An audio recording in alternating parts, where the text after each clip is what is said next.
Okay friends, today we are going to do just a little bit of a preservation video. We have lots of little tasks to do today to start preserving up some of the things that we're getting. We have tons and tons of pepperoncinis, so we're going to do another round of pickling of those. We have a lot of seeds to gather, so I'm going to show you kind of what we're doing with seed saving. I'm going to show you a little bit more freeze drying. We definitely have some kale that needs to get cleaned up, and some of it will be good enough to go in the freeze dryer and some of it will need to go in the compost. It is a little bit of a mess right now, but we're just going to take you along for all of today's sort of preservation tasks and see how far we get. So let's start here in this kale patch, because the first thing we're going to do in this kale patch, ooh, I don't know if you can see past that pepper plant, into this beautiful kale patch here, is really get it cleaned up. So we have some completely dead kale leaves that are sort of ruining it for the rest of them. We have some perfectly good, happy kale leaves. So we're gonna really do a hard harvest of this and just get it cleaned up, get any of the stuff that's kind of going bad out of here. And then we're gonna spray with BT, because I think that some of this may be cabbage worm damage. And you know, if we can prevent that from being a problem long-term, then that is what I would like to do. But as I'm going through here, I feel like some of these might not be salvageable. Some of the insides are rotted out, so maybe we won't do too much preserving of these. Maybe they'll just need to come out.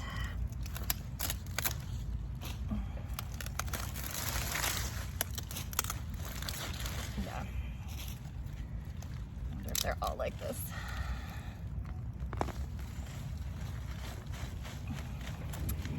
If they are, I will probably go grab some kale seeds and put a couple more in, because I did not get a particularly large harvest, and kale is usually one of those things that you can keep harvesting for a good long while. So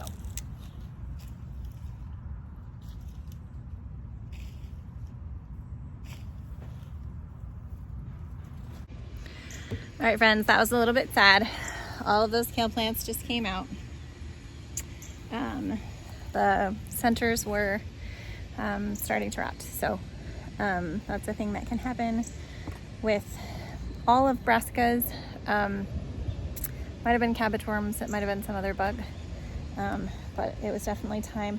I did get a bunch of cabbage leaves, or sorry, kale leaves off that are currently soaking in some salt water, so I'll show you those when we manage to get back inside.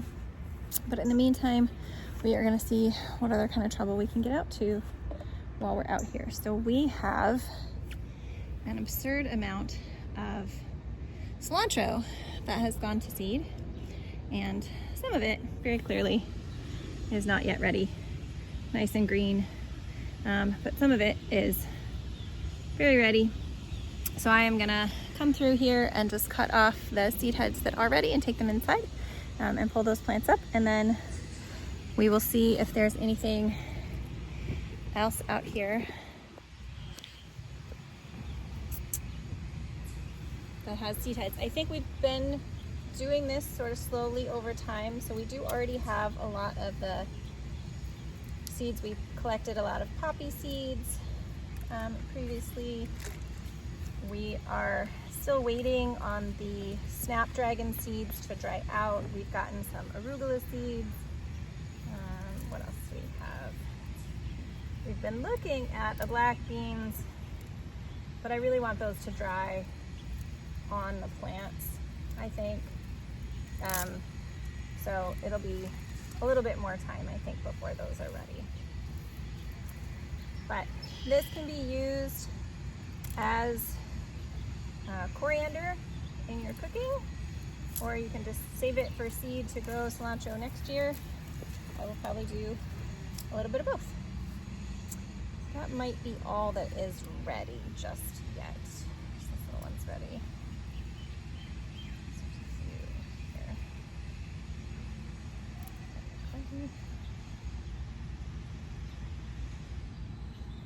Yeah, these still look like they've got just a little bit of green left in them. So some obviously are very, very green. But even these ones still have a little bit of moisture left in them. So I'm gonna go ahead and leave those ones. Like I said, we got a lot of the poppy seeds already. So all of the poppy seeds that we want are already dealt with. We have our lettuces going to flower back over here, but they are not yet seed heads and ready yet. So we're kind of leaving those. We did have some more arugula self-seed over here near our cucumbers, which is fantastic. We will be eating on that. And then someday I'd like to replant spinach, but it's very hard to replant spinach here because it's too hot for it to germinate, and transplanting it from germinating inside doesn't work as well as it does for some other things. So we'll see. We have come through here and gotten some other types of seed heads, although so there's some calendula back there that we could probably get seed heads for, but we've gotten a bunch of that already. I'm kind of hoping that some of these straw flowers make seed heads that I can recognize, but so far nothing that I can recognize. And the zinnias are really starting to flower. I'm very excited. This is our first sunflower. This wasn't supposed to be a tour, I promise.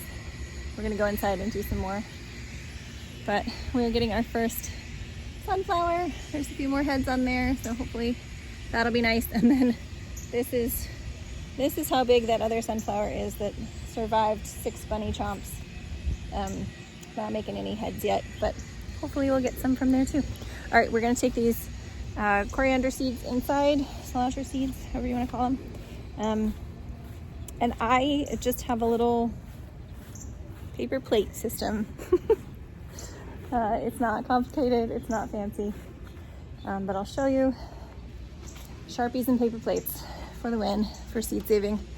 Well, for seed drying. And then they go into little paper envelopes that are well labeled. But let me show you. So this is where I just threw the broccoli, because again, I think I'm just gonna take it right back out after it starts germinating. We had already gotten a little bit of cilantro. So we have a plate of cilantro, a little bit of arugula. Those are some of the black beans, but I think I'm gonna wait on them. There were 2 different colors of poppies.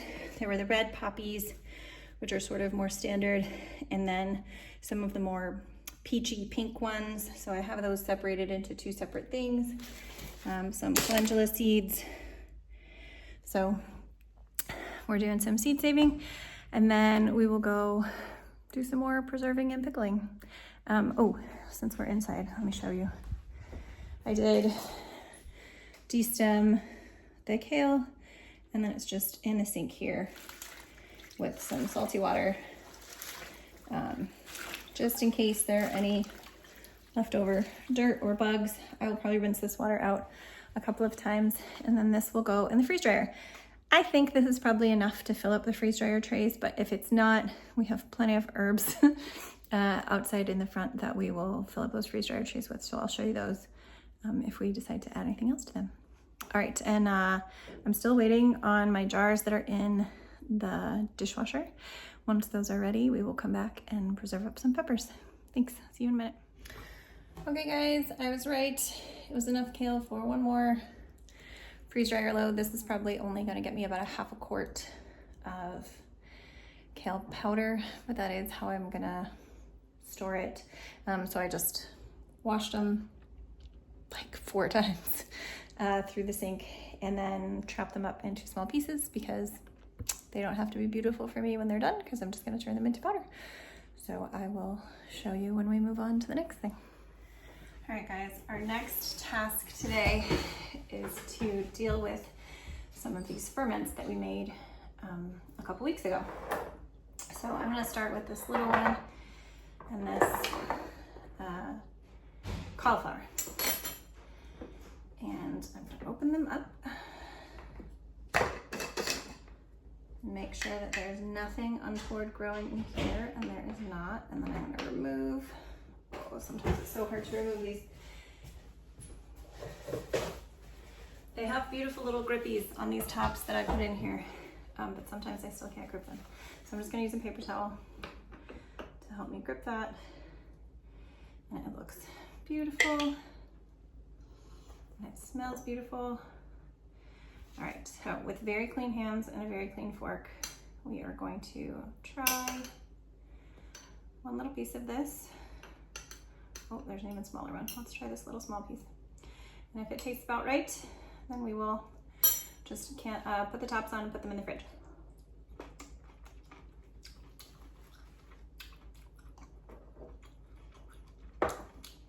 That tastes great. I'm gonna add just a little bit of filtered water to top this off. And then this is one of those things, oh, I didn't realize that these were all wide enough. Never mind. That you can just reuse canning lids for. So just a reused canning lid with a ring, but I do want to make sure that it's labeled as a ferment.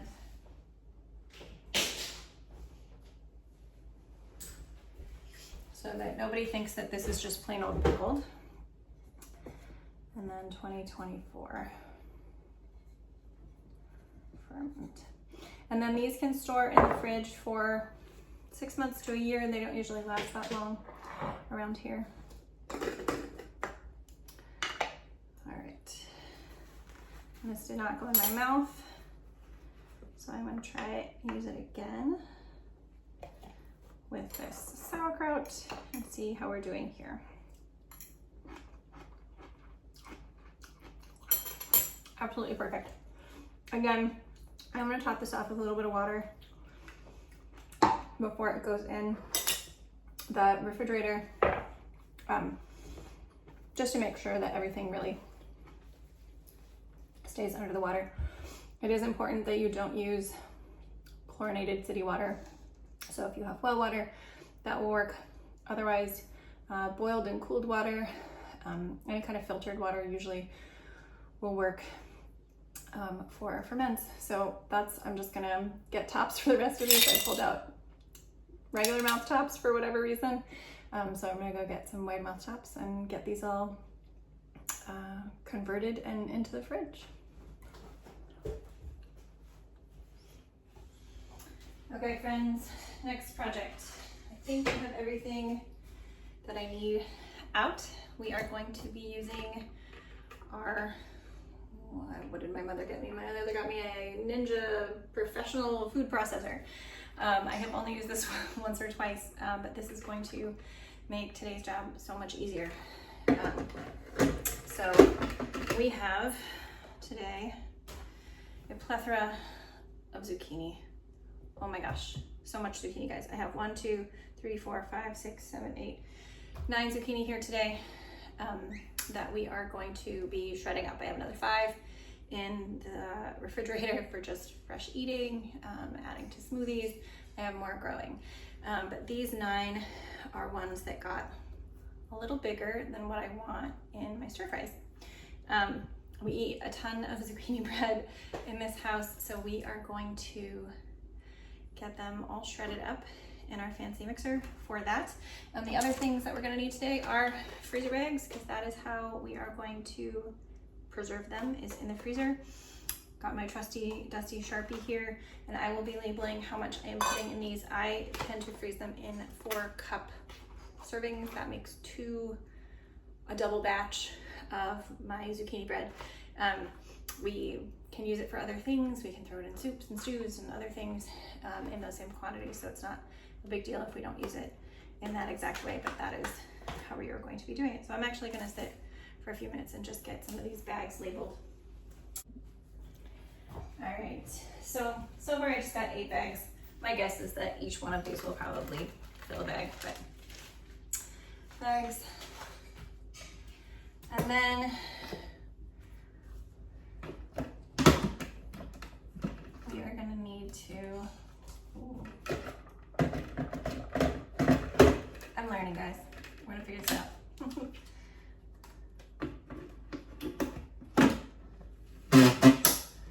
I'm gonna use the biggest setting on this, which is this setting. And so I'm gonna need to cut them down to fit in there. And then this holds 12 cups, although we probably will only fill it up to 8 cups at a time. And just slowly start filling up these bags.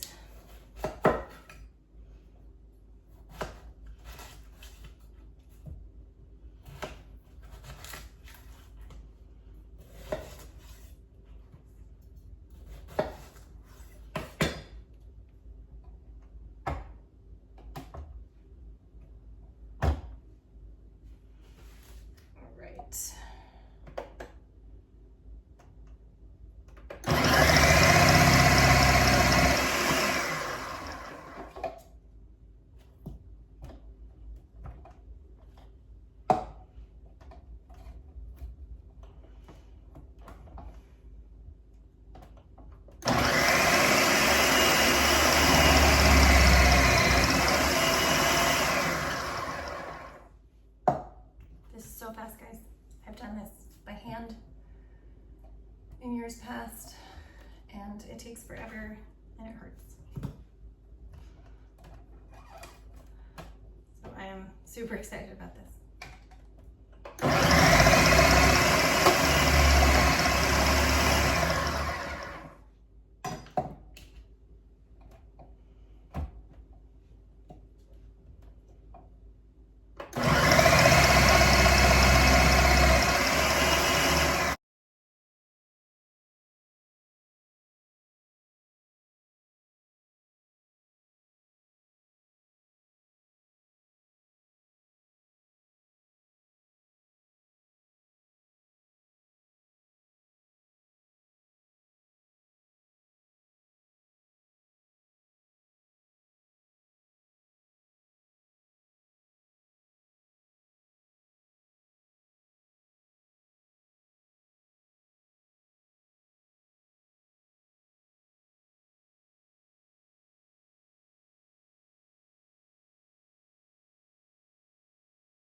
All right, we are going to pause there and empty, because that is full, and that was 3 zucchinis. It was that full, and that took just a couple of minutes. This is amazing, guys. I'm so excited about this. All right, I am going to get these bags filled up and get the rest of these done, and I'll come back and show you how much we get. But we're just gonna, this is a 2-cup measuring cup, so we're just gonna pack it pretty well. And do 2 of these per bag. And see how far we get.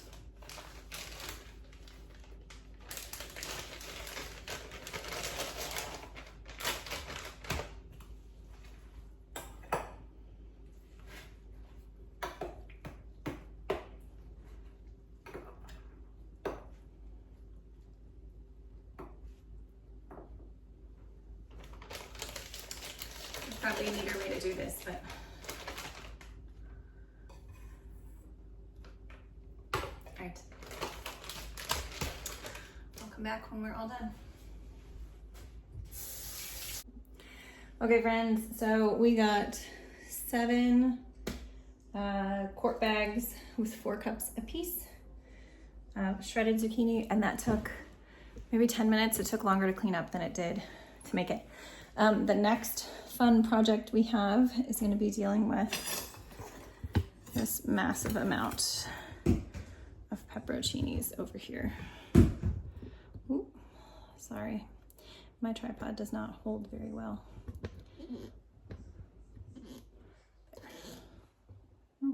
Okay.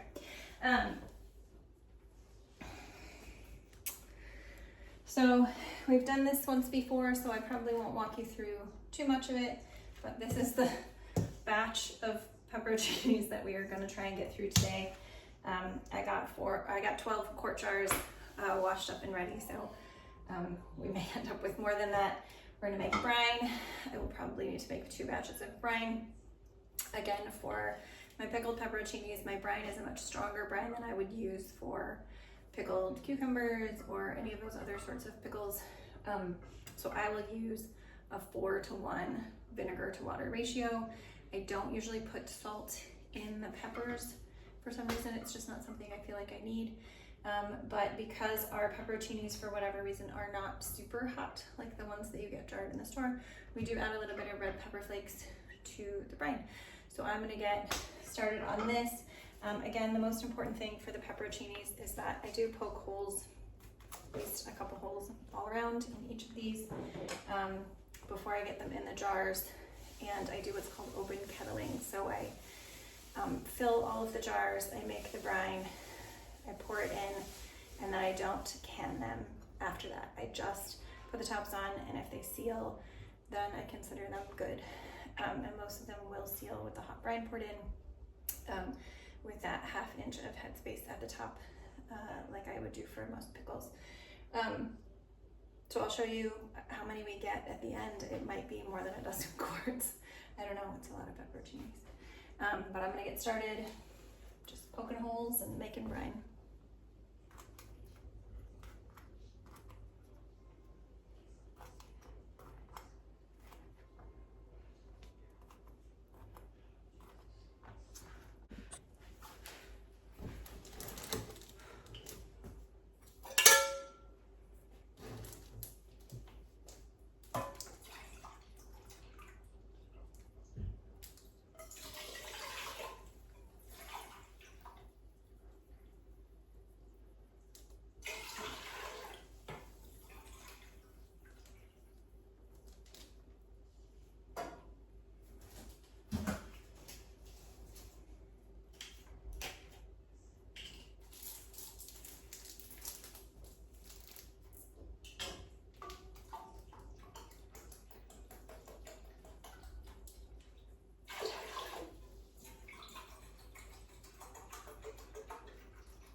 Okay friends, I got enough peppers for 10 jars, which is good. I have a feeling I only have enough brine for 8 of them, but we are just gonna start filling them. Brine is nice and boiling, and we are just gonna fill and see how far we get. Getting out our chopstick to make sure that we get air bubbles out of these.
actually going to pause with these 4. Try and work out some of our air bubbles. And then put tops on so that I know how much brine I have for the other ones.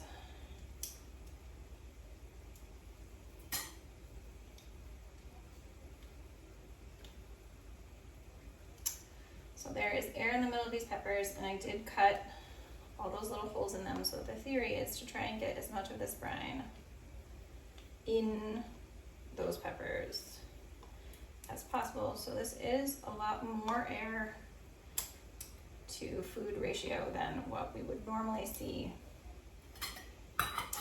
with other types of pickles that don't have air inside of them. So cucumbers are solid, you know, carrots, solid, all those kinds of things. But these peppers are definitely have air inside of them. So.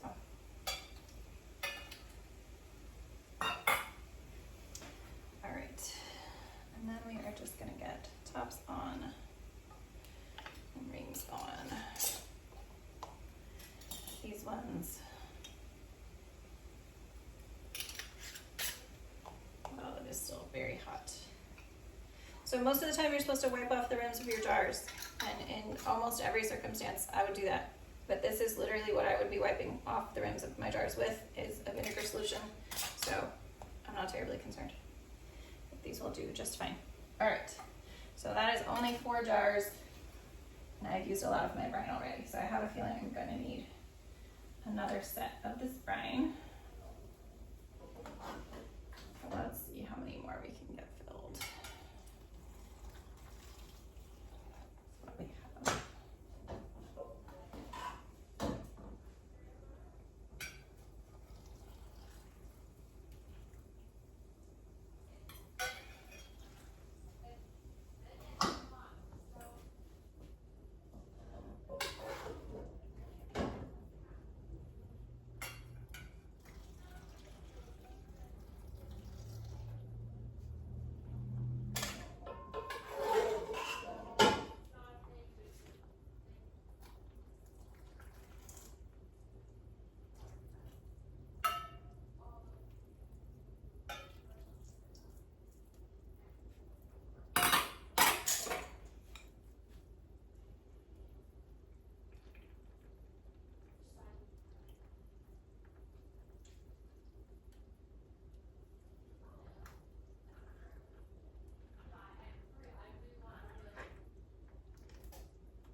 All right, so I only had enough for 6 jars, so I'm gonna have to make some more brine.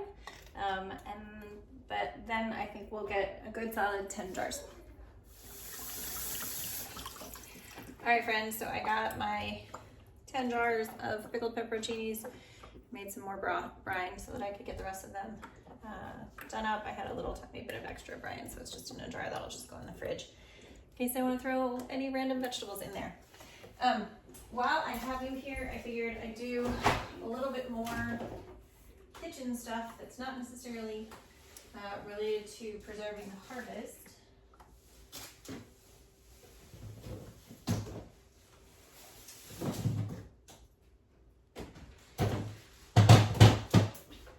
But does share similar principles.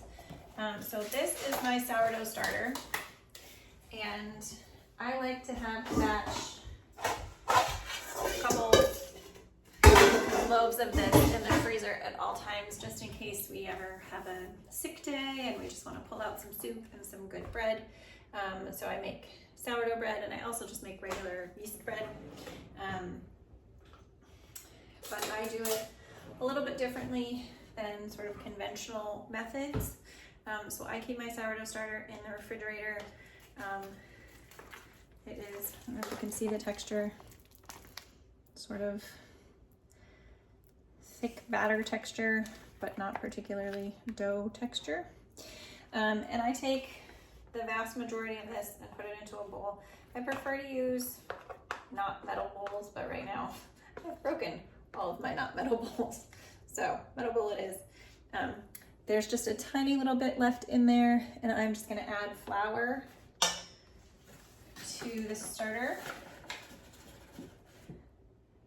If I had whole wheat flour, I might feed it that, but I don't. So just flour to cover.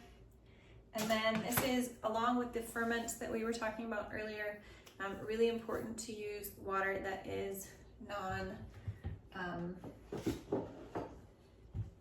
chlorinated. So I don't have any problem with chlorinated water in general. You just really can't use it when you're doing anything that grows with a bacteria or a yeast. So sourdough and ferments really need non-chlorinated water. So I'm just gonna grab my water from my filtered water from the refrigerator, and that works just fine. Sometimes if I want it a little bit warmer, I will boil some water and mix that with the filtered water. But for today, we're just gonna use water from the fridge. You might notice that I am not weighing things out, and that is true. So this is about how much starter I have in the bottom of this.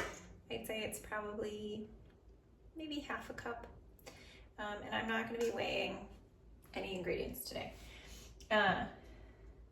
If you are a baker and you're running a bakery, absolutely weigh your ingredients. Make sure that you have consistency throughout. It is definitely the best way to have a consistent product, to weigh all of your ingredients. And there are some, if you want to get an exact replica of a particular sourdough recipe, you should definitely weigh your ingredients. I'm just making food for my family, and if some loaves are a little more fluffy than others and some have better air bubbles than others, that's fine. It's all yummy and it's all good food. So if you would note, when I first took this out, it was pretty wet. Splashing on myself, that's why I'm doing it over the other bowl. But as I am putting it back in, it is a little bit thicker. It will sort of soften over time. I think this had been in the fridge for a couple of weeks since the last time I used it. I probably don't use it more than once a week. We have made sourdough bagels in the past. We have made a lot of other sourdough things. And it turns out there's only a few of us that genuinely enjoy things made out of sourdough. And if I make them all the time, I eat them all the time, and then I eat way too much bread. So we only do this once a week, once every couple of weeks. But this is the texture, so a lot thicker, you'll notice, than when we first took it out. And this is the texture that I'm just gonna cover this up and pop it right back in the fridge. If I think I'm gonna be using it sooner, I might leave it out for a few hours just to let it feed at a more room temperature. But I'm not gonna need it again for a while probably. So I'm just gonna go ahead and put it right back in the refrigerator as is. And then I'll show you what I'm gonna do with this.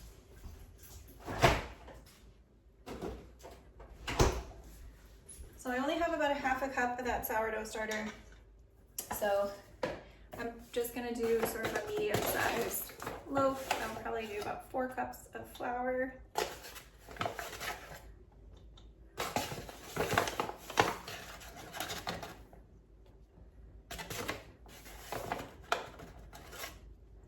And again, this is mostly eyeballing and texture. So everyone who's afraid of sourdough, don't be afraid.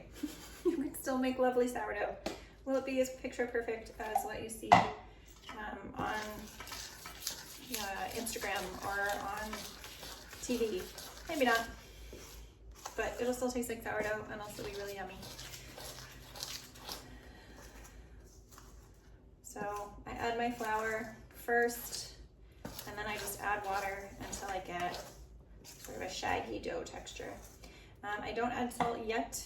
I do the hydrating step first, so I hydrate my dough first, and then after about half an hour, let it rest for about half an hour, and then I go ahead and add the salt as part of my stretch and folds. Now I do stretch and folds, so this sourdough won't get baked until tomorrow.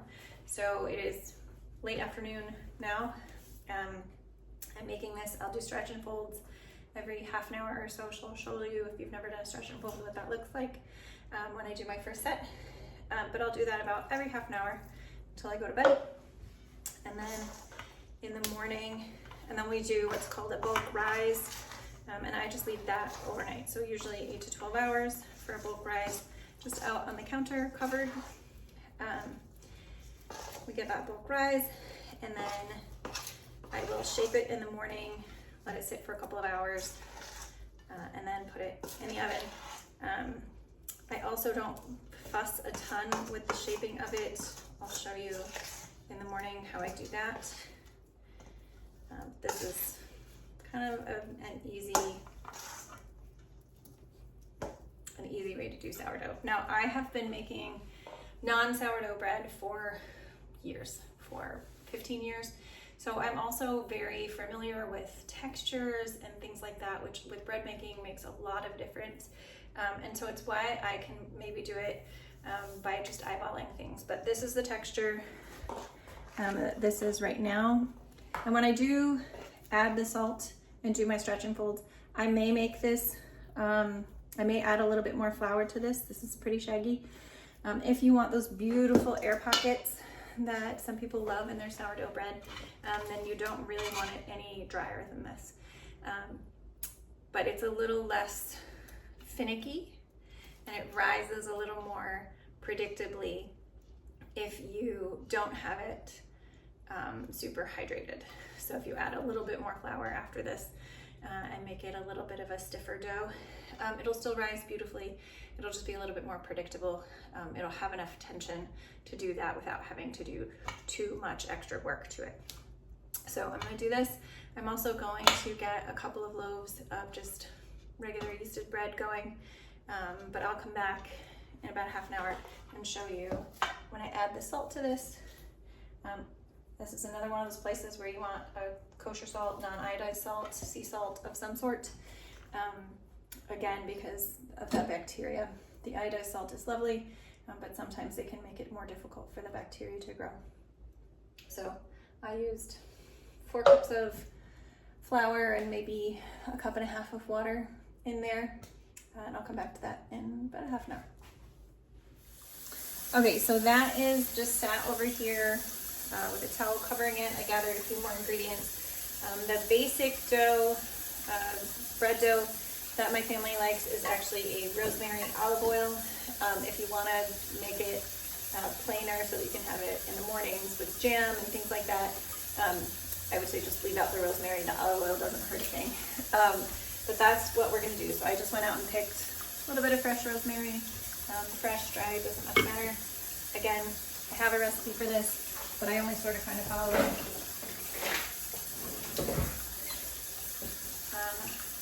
I do the equivalent of 2 packets of yeast. If you want a slightly denser bread, you could do less,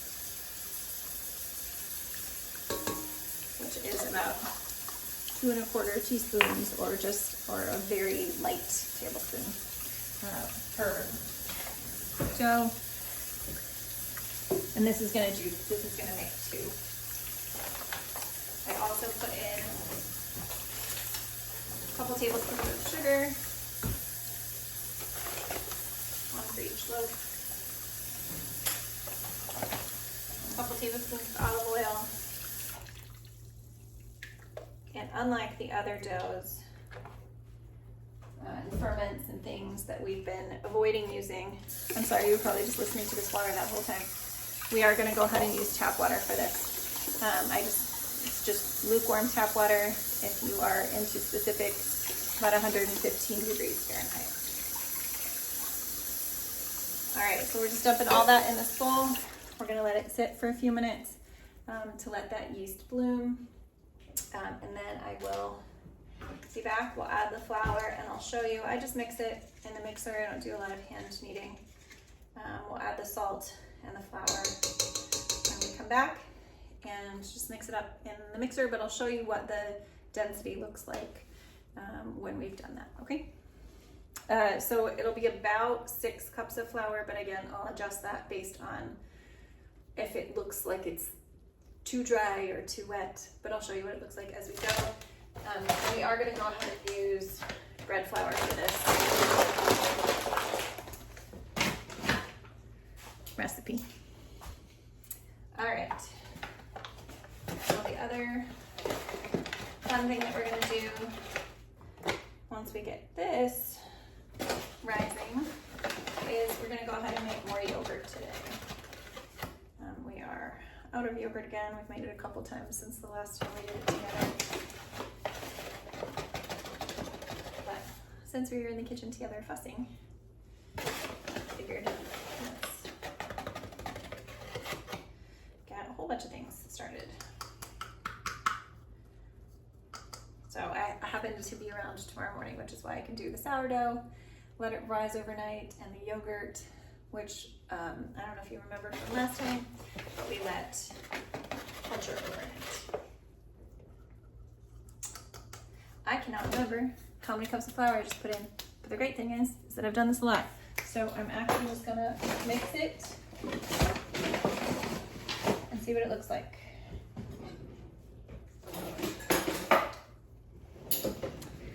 I know that I'm gonna use the actual mixer with the dough hook, so I actually just take the dough hook and mix it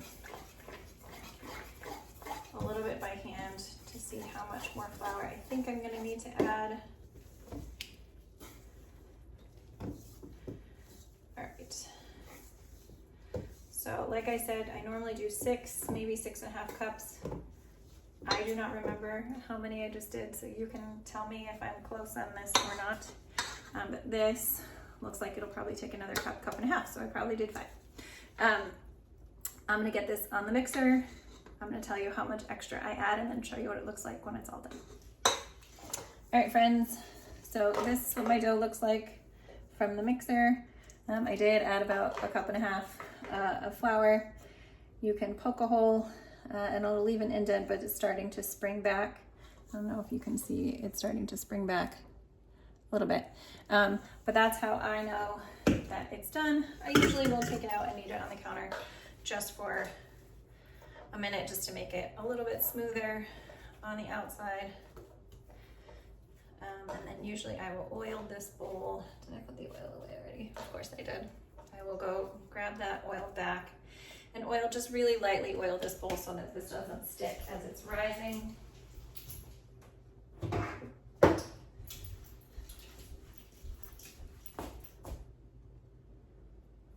Just a tiny little bit there. And then I will put this in and then I will use my dough to grease it, flip it over so that I have the smooth side on top, and then just cover this with a clean damp towel and it will wait.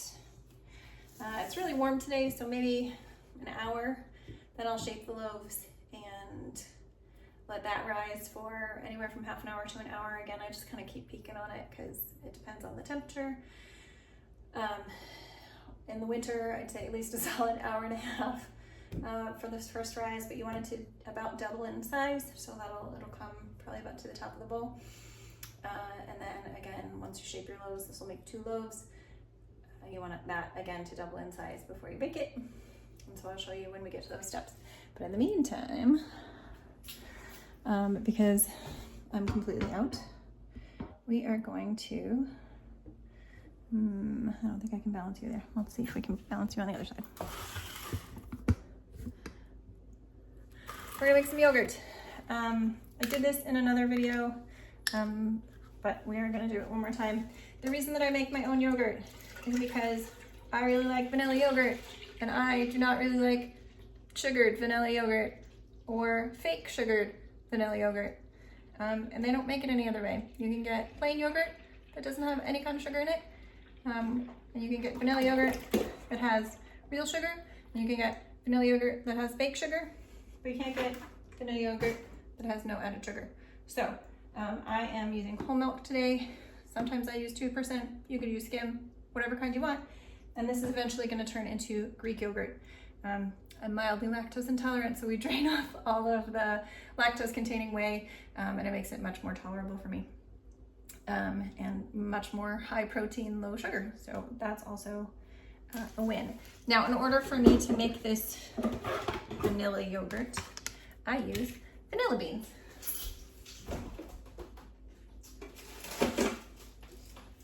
I think I am down to my last couple of vanilla beans, but since I used 1 per gallon of yogurt, I still have a little bit of time before I have to reorder.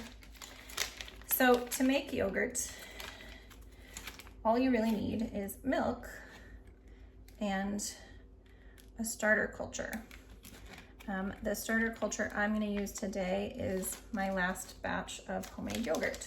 But if you don't have a last batch of homemade yogurt, you can get just one of those small containers of yogurt from the store and you can use that as your culture, or you can order culture packets online if you're not using cow's milk. You can make almond milk yogurt and coconut milk yogurt and all kinds of other things with those starter cultures. And I'm just making dairy milk yogurt. Ooh, did not quite shut the fridge. All right, so again, just so you guys can see, I just run my knife down this vanilla bean, just the tip of the knife down the vanilla bean, and that will help us to get those vanilla seeds, beautiful vanilla seeds out. And then we take all of that, the whole bean and all those seeds, just put it right in the pot. In order to get yogurt to set nicely when you are making it from cow's milk, you do need to warm it first. So this needs to come up to 180 degrees Fahrenheit. I don't know what that is in Celsius, but 180 degrees Fahrenheit. And then it has to cool back down. So it has to come up so that we can denature the protein so that they will split. Just like in cheese making, where you have to heat the milk to a certain temperature to get the milk to split. And then it needs to cool down again because the culture that we're gonna add to this cannot live at 180 degrees. It prefers between 100 and 110 degrees. So after we heat this to 180 degrees, we will just cover it and leave it on the counter and let it cool back down again. It usually takes about 10 minutes on the stove, 10 to 15 minutes. And then it takes a good solid hour at least, sometimes up to 2 hours on the counter, cooling off. Once it's cooled off, I will come back and show you adding the starter culture. So we'll come back for shaping the regular bread, the stretch and folds for the sourdough, and next steps for the yogurt. All right, friends, we are at 178. So I'm just gonna sit here for just another minute until we get up to 180. And I'm gonna take this off and then I will show you what we're gonna do with our sourdough bread. You may have noticed that I forgot to put salt in my regular bread. I actually remembered when it was in the mixer. So I did put a good tablespoon of salt in that. Again, the salt for some things matters, iodized, not iodized, and for some things doesn't matter. Here we are, 180, I don't know if you can see that. But we are there, so we're gonna go ahead and turn this off, and take it off.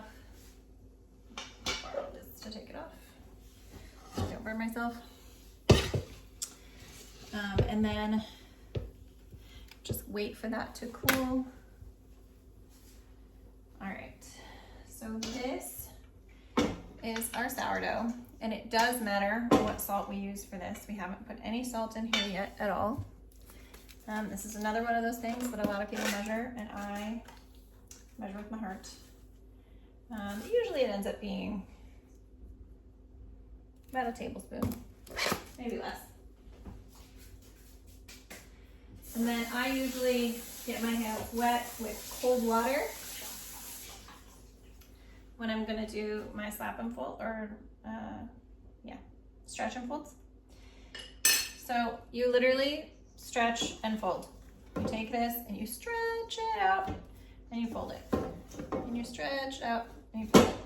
And you just do that a bunch of times. So I'm gonna do it a little bit more right now because I'm trying to get that salt mixed in. But that's it, you stretch and you fold. Now I'm gonna do this, like I said, it's late afternoon, evening time, so I'm gonna do this every half an hour until I go to bed, so probably 5 or 6 times. At least anywhere between 4 and 8 stretch and folds each time. Right now it's not stretching anymore because it's coming away from the sides of the bowl, so we are done for this time. And we'll do it again in about a half an hour. The next time we need to do stretch and folds will probably also be around the same time that we need to deal with our other bread dough, which is rising nicely.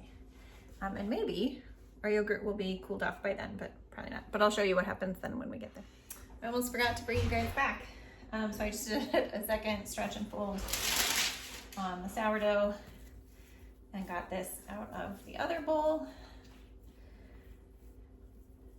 If we were going to do this properly, we would punch it down and then let it rest for 10 minutes before forming it. But I'm really lazy about these kinds of things, and I don't really let it rest. I just form it. We kind of like whatever that round shape is. One of my kids always called it cross bread because I cut the lines in a circle, in a cross across the top. But we will probably just why? I'm trying to video, but thanks. Anyway, fun shape. I'm gonna cover this with a little bit of plastic wrap and then towel and give it another hour and then we'll bake it. All right guys, it's been about an hour and this is what our bread looks like. So it has risen really nicely. I honestly just take the bread knife and I cut my crosses, my X spread, for those children who really like to call it that. And now when it starts to expand in the oven, it'll just open in that pattern. I do like to put a little bit of water in the oven just to keep it a little bit steamier in there.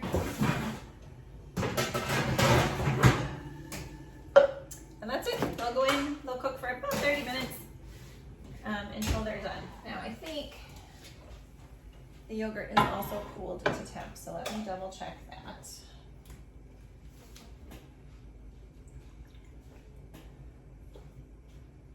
$115. All right, 115 is cool enough for us to move on to the next step.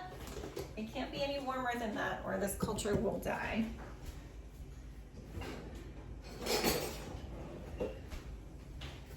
This part's super easy. I just take my leftover yogurt from last time, put it in.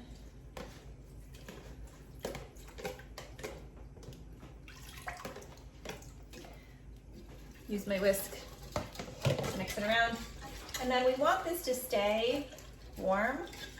So once the bread is out of the oven, this will probably go into the oven once the oven has cooled off a little bit. We want to keep it at about 110 overnight. So the way I usually do that is just in the oven with the oven light on. So once the oven, like I said, once the oven cools down a little bit, we will get this in there. And then I'll come back and I'll show you in the morning what I do to strain this and what we do with this beautiful sourdough. All right guys, see you then. This is the bread all done. It smells amazing. I wish you guys could smell it here. Good morning, friends. We are back with our morning chores that we talked about yesterday. We have yogurt that we are going to turn into Greek yogurt, sourdough that needs to get shaped for its final rise, and the stuff in the freeze dryer is actually done. So let's do the yogurt first so I can get that out of the way. Here, let's turn on the light on. Is that a little better? All right.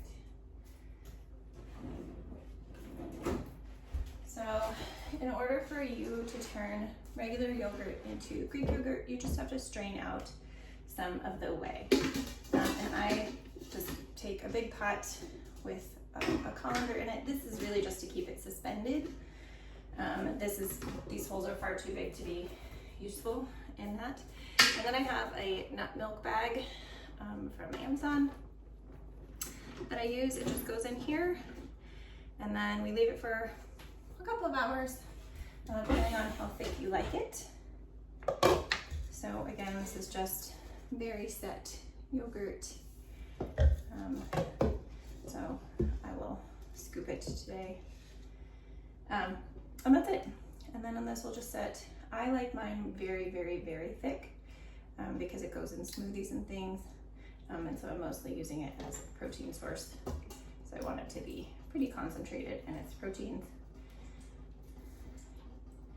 But this is really simple, guys. If you ever wanted to make any of your dairy products yourself, yogurt is probably the one to start with.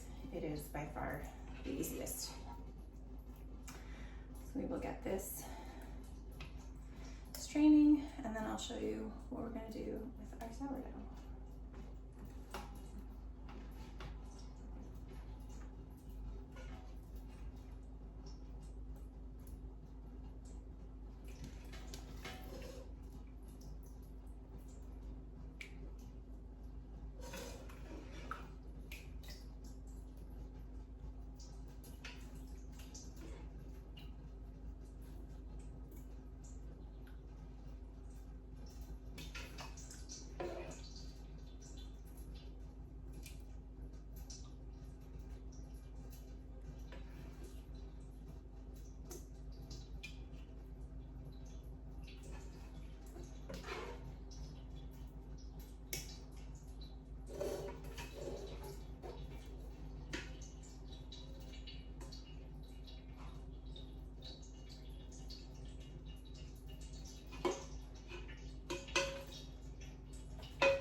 Set this aside with the top on it, and it will strain. And I'll show you how much liquid comes out of that when it's done.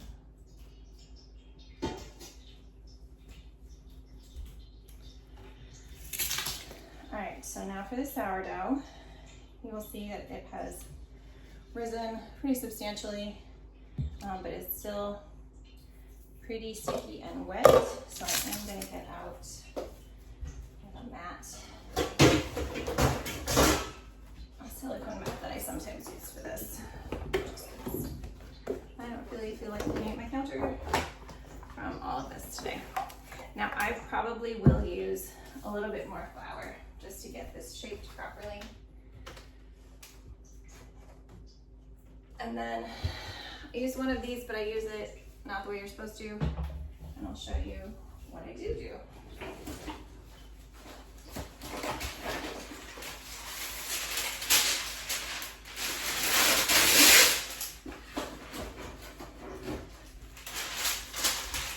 Take the parchment paper that this is going to cook in, and this is going to cook in a Dutch oven.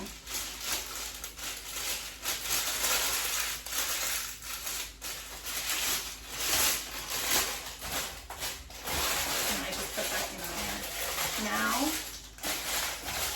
And then when it's done with its rise, I literally just take this parchment paper straight up, put it in the Dutch oven, and let it cook like that. But I'm gonna line this with some flour.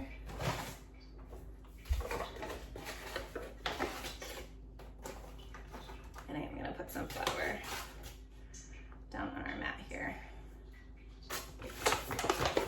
to get this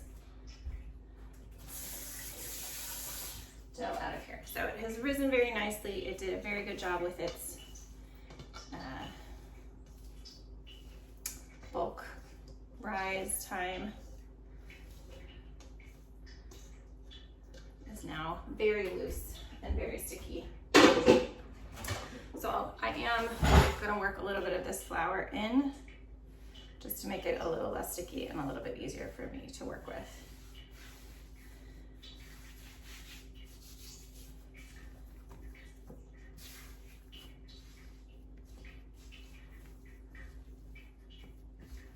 So lots and lots of stretch and folds here too, just to try and give it a little bit more structure.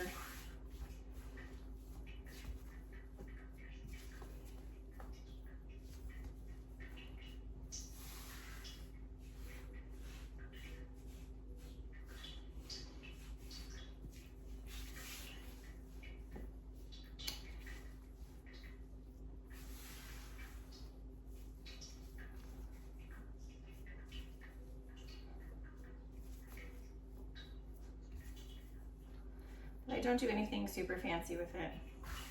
You know, I don't have a particular way that I shape it. I just try and make sure that it can hold some form of structure before I put it in here. So sometimes that just means a little extra flour and a little extra kneading, because I did leave it a very wet dough. So a little bit more flour here.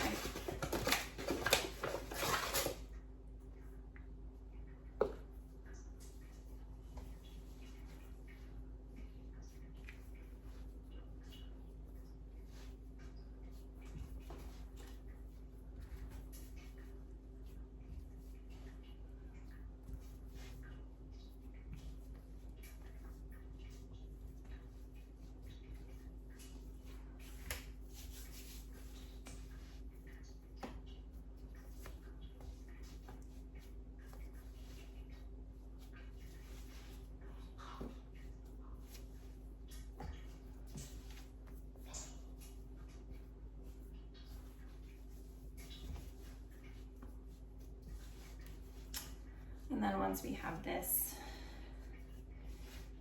rising for its last rise, we will go grab all that stuff from the freeze dryer and show you what we're going to do with that.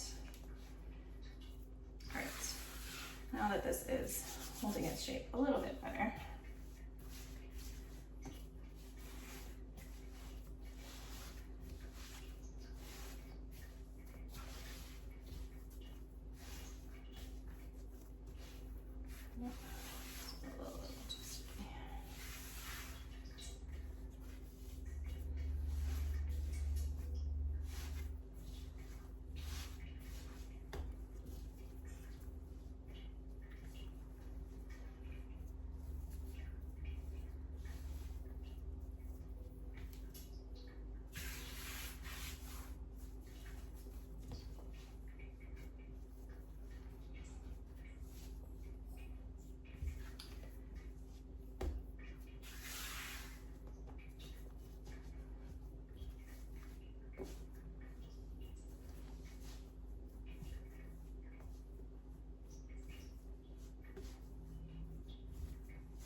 all right, now we're just gonna take this and put it in our flour-lined parchment paper.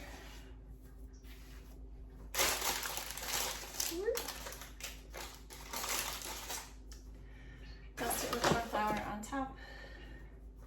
Put that towel back on it. Let it sit for a couple of hours to rise again. Like I said, I'm just gonna let it rise in here. I'm gonna take it straight out of this and into a very hot Dutch oven. So I'm going to preheat the actual oven to, sorry, hair in my face, to 450 and leave the Dutch oven in there for a good half an hour before I put this in there, so that's very, very hot. And then you cover it up. That helps keep the hydration in and helps with the crust. So we're just gonna set that aside and get this cleaned up, and I'll be back with the stuff from the freeze dryer in a minute. All right, friends, this is what we got from the freeze dryer. That's just all of that kale. Which, like I said, my family doesn't eat a lot of fresh kale, so we are just gonna turn this all into kale powder for me to have smoothies at some other time during the year. So I didn't bother to warm the trays because who has that kind of time? So they are a little chilly.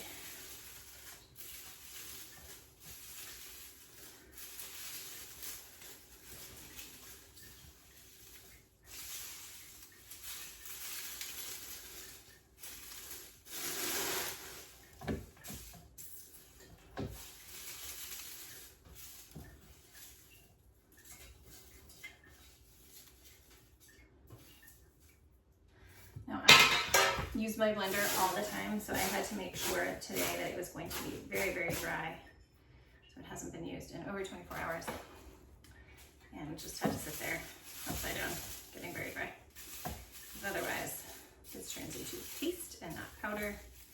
And that is not what we are looking for. I think I can only fit 2 trays in here at a time. This looks like a lot, but this will break down into maybe half a quart of kale powder.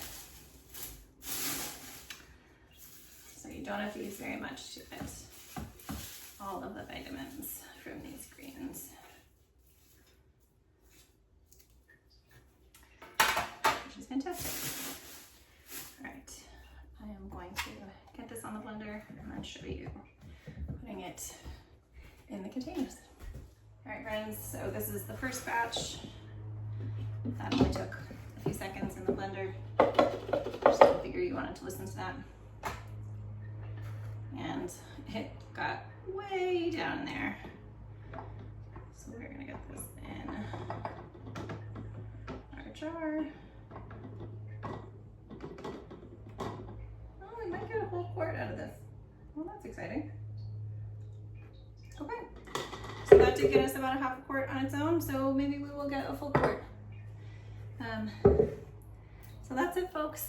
That is all we are doing today for, well, I guess I'll come back and show you what the bread looks like when it's done and what the yogurt looks like when they're done. But I'll see you soon. Also, 9 out of 10 of these sealed really well, so they are going to our longer term food storage. And the other one just got its ring replaced and got stuck in the fridge. In another week or 2, it will be edible and we will just eat it as refrigerator pickles. So I'll be back again when the sourdough is ready. Okay, friends, last little updates here. This is how much, so this bag was like overflowing full. This is how much that yogurt has lost in terms of the whey. And this is probably about where we'll leave it. And then over here we have our sourdough. This is normally when people would cut really pretty designs in the top. Again, I'm a bit on the lazy side, and I kind of like the way that it just naturally opens in the oven. So like I said, I have the oven on 450. We have our Dutch oven in here, and we are just going to lift this out just as it is and put it in that Dutch oven.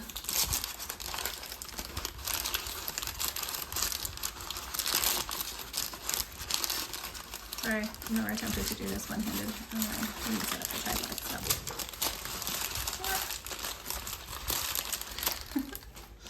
Alright, we're just gonna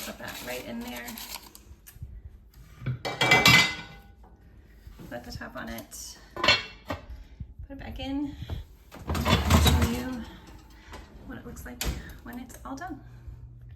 Thanks, folks. This is what it looks like when we take the top off, and then it needs to go bake for a little bit longer and get browner. All right, friends, this is it. It is coming out of the oven.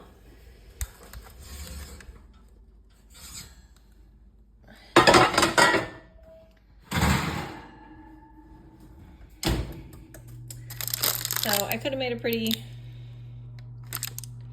design on that, but I kind of like the way that it cracks on its own. So that's it, guys.